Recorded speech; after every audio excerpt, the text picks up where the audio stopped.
Hello student, welcome to our channel. मैं हूं फैजुल्ला खतीब और आज हम लोग बात करने वाले हैं उन स्टूडेंट्स की जिनकी अभी तक पढ़ाई नहीं हुई है। जो लोग यूजीसी नेट के लिए प्रिपेयर कर रहे हैं और अभी तक जिनकी पढ़ाई नहीं हुई है, तो वो लोग किस तरह से अपना पेपर सॉल्व करेंगे, आज हम लोग इसके ऊपर डिस्कस करने वाले हैं।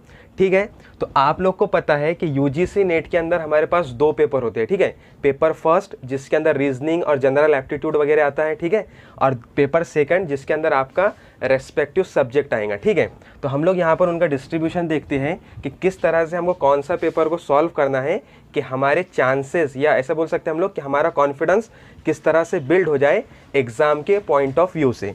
ठीक है, तो हम लोग बात करेंगे पहले पेपर फर्स्ट, ठीक है, और पेपर सेकंड के बारे में। ठीक है, तो पहले मैं पेपर सेकंड लेता हूँ। देखो, पेपर सेकंड के अंदर हमको ये पता है कि हमारे पास में 200 मार्क का पेपर है और हमको ये भी पता है कि हर क्वेश्चन को कितने मार्क हैं, यहाँ पे 2 मार्क है। तो इसका क्या मीनिंग हुआ, अगर हम लोग क्वेश्चन के फॉर्मेट में इसको देखें तो हमको ये पता लगा कि हमारे पास में टोटल 100 क्वेश्चन है। ठीक है, अब ये जो 100 क्वेश्चन है, तो क्या आप बगैर पढ़ाई के 100 क्वेश्चन सॉल्व करेंगे? बिल्कुल नहीं। 100 क्वेश्चन तो अगर आपकी 100% भी पढ़ाई हो गई तो आप 100 में से 100 सॉल्व मतलब टफ रहता है। ठीक है, तो हमको क्या करना है कि हमको ये देखना है कि हम लोग इसमें से मैक्सिमम कितने क्वेश्चन सॉल्व कर सकते हैं। अगर आपकी पढ़ाई नहीं हुई तो भी आप इसमें से कितने क्वेश्चन इजीली सॉल्व कर सकते हैं, हम लोग उसके ऊपर बात करेंगे।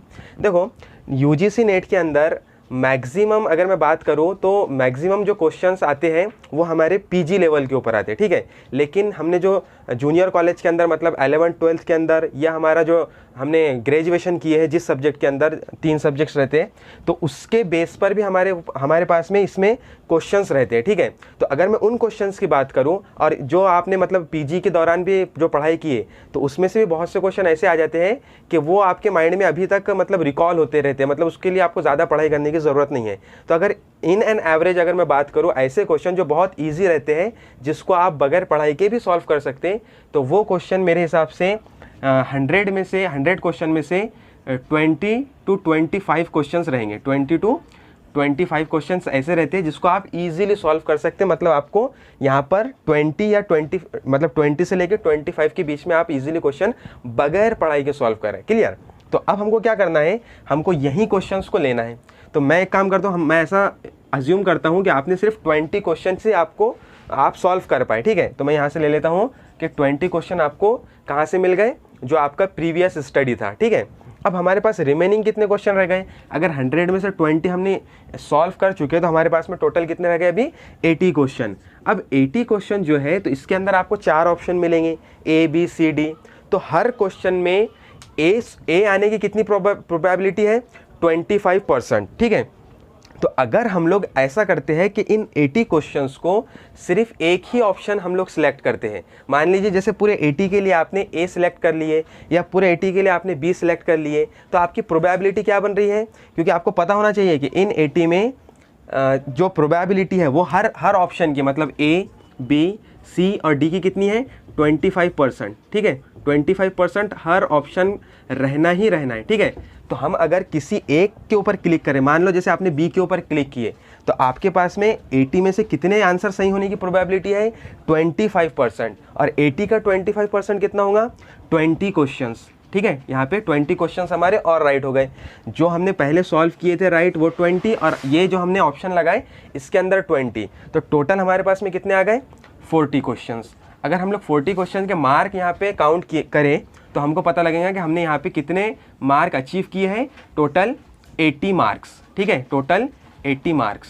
क्लियर हो गया? पहला पेपर का सेकंड पेपर का स्टडी और सेकंड पेपर को किस तरह से सॉल्व करना है, इसकी क्या स्ट्रेटेजी है, वो इस तरह से हम लोग कर सकते हैं। ठीक है, तो बढ़ते हैं हमारे फर्स्ट पेपर की तरफ। ओके स्टूडेंट, तो अब हम लोग बात करेंगे फर्स्ट पेपर की। आपको पता है कि फर्स्ट पेपर कितने मार्क का रहता है? ये रहता है टोटल 100 मार्क का। अब इसके अंदर क्वेश्चंस कितने रहते हैं? तो आपको पता है कि इसके अंदर 50 क्वेश्चंस रहते हैं। अब जिस तरह मैंने यहाँ पे बात किया था कि आप 100 में से 20 इजीली लगा लेंगे, ठीक है, मतलब बगैर पढ़ाई के।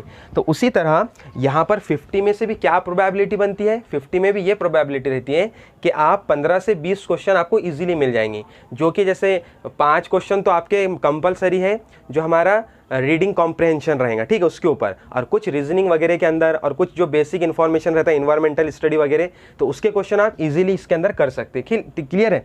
अब देखो यहाँ पर से कितने क्वेश्चंस हमने इजीली किए, तो उसका मैं एक रेशो ले लेता हूँ। मान लीजिए जैसे आपने 15 to 20 के बीच में आपने अगर इसको इजीली कर सकते हैं, तो मैं इससे भी कम मार्क मतलब क्वेश्चंस लेता हूँ। मैं यहाँ पे अज्यूम करता हूँ कि आपको 15 या फिर 14 क्वेश्चन ही आप यहाँ पे 100% राइट अचीव कर पाए या 100% आपने क्लिक किया, ठीक है।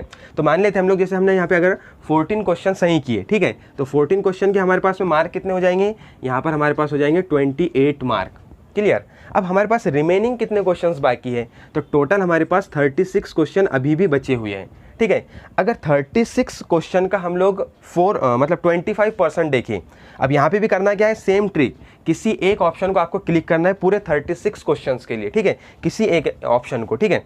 तो अगर हम लोग 36 का रेशो देखें तो हम लोग नियर अबाउट 8 to 9 हमारे यहाँ पे करेक्ट हो रहे हैं, ठीक है, 8 पॉइंट समथिंग इसका रेशो निकलता है 25%। लेकिन हमको क्या करना है, हम ऐसा अज्यूम करके चलते हैं कि हमारे 8 to 9 यहाँ पर करेक्ट हो रहे हैं। मान लीजिए जैसे 9 हमारे करेक्ट हुए, तो 9 के लिए हमारे पास में और कितने मार्क हो गए, टोटल 18 मार्क।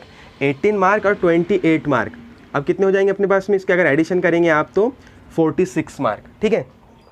46 मार्क हमको अब क्या करना है, यहाँ पे मिल गए 46 मार्क पेपर फर्स्ट के अंदर, और पेपर सेकंड के अंदर कितने मिले थे, 80 मार्क। अगर दोनों का हम लोग एडिशन करें, 80 मार्क और 46 मार्क, तो हमको कितने मिलेंगे, 126 मार्क। 126 मार्क यानी कि आप नियर अबाउट हमारे जो हमारा क्राइटेरिया है, मतलब आपको पता होगा कि हर कैटेगरी के लिए अलग अलग कट ऑफ है, तो आप यहाँ पर 126 मार्क पर पहुँच रहे हैं, यानी आपका एक कॉन्फिडेंस डेवलप होगा। एग्ज़ाम तो क्लियर नहीं होगी लेकिन आपकी पढ़ाई भी नहीं हुई, ठीक है, तो बहुत कम मार्क से ये मार्क आपको क्या करेंगे, ये मार्क मिलने पर आपको एक कॉन्फिडेंस डेवलप होगा कि यार अगले अटेम्प्ट में मैं कर सकता हूँ, ठीक है। तो इस तरह से आप इसकी प्लानिंग कीजिए, इस तरह से एग्ज़ाम को सॉल्व कर कर आइए, नेक्स्ट टाइम आपका एग्ज़ाम निकलेगा ही निकलेगा, आप क्वालिफाई करेंगे। तो मिलते हैं नेक्स्ट वीडियो में, थैंक यू।